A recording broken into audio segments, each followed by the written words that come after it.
বেছি ভোট দিব।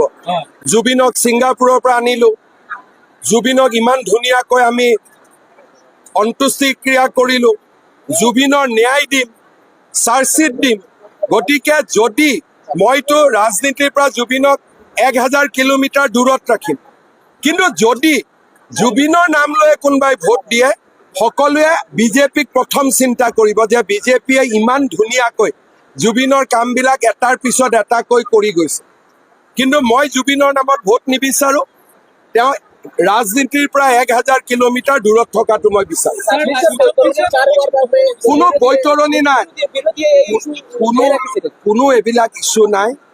এইটো ইছ্যু বিৰোধীয়ে জীয়াই ৰাখিছে এগেইনষ্ট হিন্দু ছ'চাইটি। অখিল গগৈয়ে জীয়াই ৰাখিছে not against BJP, against Hindu.